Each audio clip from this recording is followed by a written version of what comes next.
शालिनी को आज गाने का पुरस्कार मिलना था। मुख्य अतिथि राज सिंह थे, जो एक बहुत बड़े उद्योगपति थे। जब उनके हाथों से उसे उस पुरस्कार मिल रहा था, तो वह उन्हें निहारती ही रह गई। उनकी उम्र कोई 30-32 साल होगी। मुंह में चांदी की चम्मच लेकर पैदा हुए थे। पिता की वसीयत को 4 गुना करने की धुन में शादी करना ही भूल गए। उनका व्यक्तित्व भी बहुत शानदार था। 6 फीट का, दो जिम में वर्कआउट कर कर के अच्छी बॉडी बनाई हुई थी। बहुत ही प्यारा सा चेहरा, जो किसी को भी अपनी ओर आकर्षित कर सकता था। और शालिनी भी कुछ कम नहीं थी, बहुत ही खूबसूरत थी। शालिनी के रूप का ऐसा नशा हुआ राज सिंह को कि वह उसका पता लगाकर उसके घर पहुंच गए, उसके पिता से उसका हाथ मांगने। पिता को भी आश्चर्य हुआ कि इतना बड़ा आदमी उनकी बेटी से शादी करना चाहता है। उन्होंने शालिनी से पूछा तो वह हैरान रह गई। उसने अपने पापा से कहा, पापा बहुत बड़े लोग हैं, हमारी हैसियत उनके सामने कुछ भी नहीं है। रिश्ता अपने बराबरी वालों से करना ही सही होगा। जब यह बात राज सिंह के सामने रखी गई, तो उन्होंने कहा कि एक बार मुझे शालिनी से बात करने दीजिए। शालिनी की और उसकी बातचीत के बाद शादी तय हो गई। शादी के बाद जब उसके ससुराल में रिसेप्शन हुआ, शालिनी की खूबसूरती की सब दिल खोलकर तारीफ़ की। शालिनी और राज ऐसा लगता था जैसे एक दूसरे के लिए ही बने हैं। सुहागरात को राज ने बहुत ही महंगी सी अंगूठी उसकी उंगली में पहना दी और चूमते हुए बोले, जिस दिन से तुम्हें देखा है तुम्हारे ही ख्यालों में खोया हुआ हूँ। उस कभी मुझसे अलग मत होना। इतना प्यार करते हो शालिनी। तो बहुत ही खुश हो गई। दिन बीत रहे थे, धीरे धीरे राज की सच्चाई सामने आने लगी। राज का वह पॉजिटिव नेचर उसका दम घोटने लगा। हर वक्त शक करना उसकी आदत थी। अगर शालिनी कुछ भी कहने की कोशिश करती तो एकदम से नाराज हो जाता। एक दिन शालिनी को कैफ़े में एक दोस्त अरुण और अंजलि मिल गए। उन्हें वह अपने साथ बुला लिया और राज को यह बेहद नाराज़ हो गए और घर आकर उस पर बहुत गुस्सा करने लगी। शालिनी का अपना कोई फ्रेंड सर्कल ही नहीं रहा। मायका जाना भी बहुत ही कम हो गया। रुकने की तो इजाज़त ही नहीं थी। वह कहती रही थी, शालिनी ज़िंदगी ऐसे ही गुजरती जा रही थी। शालिनी प्रेग्नेंट हो गई। इसी बीच एक बिजनेस पार्टी में किसी बात पर राज बिगड़ गया। घर आकर उसे एक थप्पड़ जड़ दिया। शालिनी को रात से हर तरह की चिढ़ होने लगी। बेडरूम में भी उसकी ही मनमानी चलती। अगर वह कभी मना कर देती तो उसके चरित्र पर इल्ज़ाम लगाया जाता। एक दिन शालिनी ने लेटर लिखकर घर छोड़ दिया। उसमें लिखा था, बहुत प्यार करती हूँ आपसे, पर आपके साथ निभाना मुश्किल होता जा रहा है। घर छोड़कर जा रही हूँ, पता नहीं कहाँ। मुझे ढूंढने की कोशिश मत करना। राज ने गुस्से में लेटर फाड़ दिया। उसे बहुत गुस्सा आया, लेकिन तमाशा ना हो इसीलिए चुप्पी बनाए रखी। 8 साल बीत गए। शालिनी शिमला के एक बोर्डिंग स्कूल में टीचर हो गई। उसका बहुत प्यारा सा बेटा था। उसका बिल्कुल वह राज जैसा था, जैसे राज की ही परछाई हो। उसे देखकर शालिनी का मन ही मन कसक उठी। रह रहकर उसे राज की याद आती, लेकिन वह कुछ नहीं कर सकती थी, क्योंकि प्यार तो टूट कर किया था उसने राज से। लेकिन राज का शक्की मिजाज ने उसके लिए नासूर बन गया था। स्कूल में भी उसके पीछे उसकी चर्चा होती। पुरुष सहकर्मी उसके करीब आने की कोशिश करते, पर वह सबसे निश्चित दूरी बनाकर रखती। किशोरी ही उसकी एकमात्र सहेली थी, जो उसकी हमदर्द थी। एक दिन वह किसी काम से मार्केट निकली तो उसके कंधे पर किसी के स्पर्श महसूस हुआ। वह चौंक गई। वह पहचानती थी यह स्पर्श। शरीर में बिजली सी दौड़ गई। पीछे मुड़कर देखा तो राज ही था। कैसी हो? मैं चुपचाप जमीन में देखती रही। कहाँ रहती हो? शालिनी चुपचाप चल दी और राज भी उसके पीछे पीछे चल रहे थे। सोच रही थी, राज बिल्कुल नहीं बदली। वही रुबेला चेहरा, वही स्मार्टनेस, सब कुछ 8 साल पहले जैसा ही। वह उस थे ऐसे ही हैं। हमारे रास्ते अलग हो गई हैं, वह यह कहना चाहती थी पर कह नहीं पाई। घर पहुंच गई। शांताबाई कन्नू का ख्याल रखती थी। राज को देखकर वो भी चौंक गई। कन्नू आया, बोला मम्मा आप आ गई मेरा फेवरेट चॉकलेट लेकर। कन्नू अंदर से दौड़ता हुआ आया। अगले ही पल राज को देखकर ठिठक कर रह गया। राज उसे देखकर हंसकर बोला, ऐसा लगा जैसे उसका बचपन ही उसके सामने खड़ा हो। राज की आंखें भर आई। कन्नू मम्मी के पीछे खड़ा हो गया। शांताबाई को घर जाने को कहकर किचन में चली गई। सोच में डूब गई। कन्नू से अब वह क्या कहेगी कि यह पापा हैं। ग्रीन टी बनाकर बाहर लाई और सोफे पर राज बैठे थे। उन्हें तब तक मेरी पसंद तुम्हें अभी तक मेरी पसंद पता है? उसकी आवाज़ में वहम था। मेरा बेटा है और मुझे पता तक नहीं? क्या उसे मेरे बारे में पता है? उसकी आंखों से दर्द छलक आया। शालिनी ने धीरे से कहा, नहीं मैंने नहीं बताया।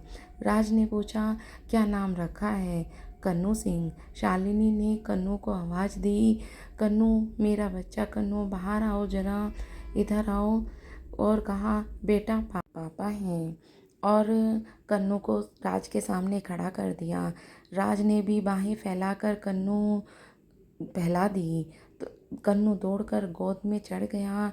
राज बहुत देर तक उसे सुनते रहे और उसे गले से लगा लिया। पापा कहाँ थे आप? मैं आपको रोज़ याद करता था, आप क्यों नहीं आए? राज ने उसे सीने से लगा लिया और शालिनी को देखते हुए बोले, बेटा मैं बाहर गया हुआ था, आपको मेरी याद आती थी, बहुत याद आती थी। आई लव यू पापा। राज की आंखें भर आई थी। शालिनी उठकर बेडरूम में आ गई और रोने पड़ी। राज और कन्नू की बातें सुनाई दे रही थी उसे। राज बड़े धैर्य से कन्नू की मासूम सवालों के जवाब दे रहे थे। रात हो चुकी थी। राज खड़े हुए तो पूछा, कहाँ जा रही हैं आप? शालिनी ने कहा, होटल जा रहा हूँ, मैंने वहीं पर एक कमरा लिया हुआ है, आप यहीं पर रुक जाइए। रुक जाऊँ? मुझे बर्दाश्त कर सकोगी? राज के स्वर में शक्ल था। कन्नू पापा से चिपक गया। पापा यहीं रहिए। शालिनी ने डिनर बना चुकी थी। राज का फेवरेट मटर पनीर, सूखे आलू, बूंदी का रायता, मीठी खीर। राज खुद खाते हुए कन्नू को खिला रहे थे। खाने के बाद पापा से गप्पे लड़ाते लड़ाते हुए उसे गोद में लेकर ही सो गए। कन्नू को बेड पर लिटाकर राज ड्राइंग रूम में आ गए। शालिनी के सामने आकर बैठ गई। शालिनी सिर झुकाए बैठी हुई थी। तुम्हारे जाने के बाद बहुत तलाश किया तुम्हें, अब तक अकेले हैं आप? शालिनी बोली, क्या करता, बेपनाह मोहब्बत की थी तुमसे, पर मैं गलत था। जब कोई चीज़ हद से ज़्यादा गुजर जाती है तो वह घुटन बन जाती है। पापा तो चाहते थे कि मैं दूसरी शादी कर लूं, पर तुम्हारी दी हुई चोट भुला ही नहीं पाया। तुम्हें कोई नहीं मिला, प्यार सिर्फ आपने ही किया था और मेरा प्यार। शालिनी तड़प उठी, तुम्हें तो नफ़रत थी मुझसे। अगर ऐसा होता तो तुम यूँ छोड़कर ना चली आती। मुझे आपकी आदतों से नफ़रत थी। शालिनी की आंखें भर आई। वहाँ खड़ी नहीं रह सकी। किचन में आकर अपने आंसू पोंछने लगी। राज ने अपना कोट उतार दिया, सोफे पर रख दिया। वह ध्यान से शालिनी को देख रहा था। उसका रूप उतना ही ताज़ा निकला हुआ था जितना 8 साल पहले था। उसने सिगरेट निकाली और सुगला ली। एक गहरा कस लिया। शालिनी ने कहा, सिगरेट कब से पीने लगे आप? वह बोला, तुम थी नहीं तो इसकी ज़रूरत नहीं थी, तुम्हारा नशा ही बहुत था, पर मुझे जीने के नहीं आया। उनका स्वर बेदखल थका हुआ था और उदास भी। शालिनी भीतर गई और एक नाइट सूट लाकर राज के सामने रख दिया। वह चौंक गया। यह तो मेरा है। हाँ, आपने साथ ले आई थी। क्यों, आप नहीं समझे? तुम कह कर राज चुप हो गए। दोनों के बीच कुछ देर खामोशी फैल गई। तुम्हारा घर छोड़कर जाना कुछ दिन अखबारों की सुर्खियों, न्यूज़ की सुर्खियां बना रहा। मैंने कोई बयान नहीं दिया, खुद तुम्हें तलाशता रहा, करता रहा, और कभी कभी सोचता था कि तुम बेवफा थी। जब मैं नहीं था तो तुम मेरे बच्चे को भी तुम। शालिनी खिड़की से लाकर खड़ी रही। बाहर चांदनी रात बिखरी हुई थी। दूर तक फैले पहाड़ बहुत खूबसूरत लग रहे थे। कहीं दूर तक पक्षियों की आवाज़ गूंज रही थी। राज कपड़े बदलकर कब पीछे खड़े हो गए उसे पता ही नहीं चला। वह उसके इतने करीब थे कि उन्हें महसूस कर रही थी। वह झिझक कर रह गई। वह हंस पड़े। अभी तक वही शैम्पू लगाती हो? इसकी खुशबू मुझे बहुत पसंद थी। कुछ भी नहीं बदला, बस हमारी नज़दीकियाँ कब दूरियाँ बन गई आज महसूस हो रहा है। सो जाइए, बहुत रात हो गई है। राज का स्वर थोड़ा बेहतर था। 8 साल हो गई हैं मायूसी से जीते हुए। एक बार फिर तुम्हें मेरा ख्याल नहीं आया? सोचती थी हर पल, और हर यह लगता था कि आप अगर आएंगे तो कन्नू को मुझसे छीन लेंगे। और अब पता नहीं, वह सहन नहीं, सुबह बात करते हैं। वह बेचैन होकर टहलने लगी। शालिनी कन्नू के पास गई। आज सोच रही थी कि राज एक बार उसे आवाज़ देते तो वह तुरंत उसकी बाहों में चली जाती। सुबह उसकी आंखें खुली, देखा राज सो रहे थे, एक मासूम बच्चे जैसे। नहा धोकर तैयार हुई, देवी माँ के आगे दिया जलाया। लाल रंग की गोल्डन बॉर्डर की शिफॉन की साड़ी पहनी वह बहुत, और मांग में सिंदूर लगाकर लाल बड़ी बिंदी लगाई। आंखों में काजल लगाकर खुद को शीशे में देखा तो रूप आज दर्पण में नहीं समा रहा था। जब से राज से दूर रिश्ते ख़त्म हुए हैं और अलग हुए हैं, उसने इस तरह तैयार होना छोड़ ही दिया था। पर आज वह राज के लिए तैयार हुई थी। शायद मैं उन्हें दिखाना चाहती थी कि आज भी वही है जैसे उसे देखना चाहते थे। चाय लेकर आई तो राज जाग चुके थे। उसे देखकर स्तंभ रह गए। चाय लीजिए, बहुत खूबसूरत लग रही हो। अब भी वैसे ही हो जैसे पहले। आप चाय पी लीजिए, मैं कन्नू को स्कूल के लिए तैयार करती हूँ। कन्नू जिद करने लगा। आज पापा उसे स्कूल बस में बैठा कर आएंगे। राज उसे स्कूल बस में बैठा कर लौटे तो शालिनी नाश्ता तैयार कर चुकी थी। राज को देख रहे थे। उसका गोरा रंग लाल साड़ी में चमक रहा था। मैं उसके सामने खड़े होकर उसे देखने लगे। सच कहो, तुम्हें मेरी याद कभी नहीं आई? शालिनी की आंखों में आंसू लिए उन्हें देखने लगी। उन्होंने उसे अपने करीब खींच लिया। अपने होठों को उसके कान के पास लाकर धीरे से कहा, शालिनी, पिछले 8 सालों में बहुत तड़पा हूँ तुम्हारे लिए। उसकी पीठ पर अपने हाथ को छूते हुए कहा। उसकी बाहों का घेरा उसे जकड़ने लगा। मुझे इजाज़त है इस पल को जीने की। वैसे कानून में भी अभी तुम्हारा पति हूँ, पर अगर तुम नहीं चाहोगी तो मैं तुम्हारी इजाज़त के बगैर तुम्हें नहीं छूऊंगा। शालिनी ने आंखें बंद किए, शांत रही। राज उसे अपनी बाहों में समेटे हुए थे। उसके हाथ उसके शरीर पर थे। उन्होंने उसको इतने करीब कर लिया था। उसका दिल जोर से धड़क रहा था। मुझे देखोगी नहीं? उसके चेहरा झुका लिया। वह शरीर और आत्मा से एक हो गए थे। जब भावनाओं का तूफान थमा तो शालिनी ने अपने आप को उनसे अलग किया। उनसे राज की तरफ देखा। वह मुस्कुरा रहे थे। चेहरे पर पूर्ण संतुष्टि का एहसास था। उन्होंने उसके माथे को चूम लिया।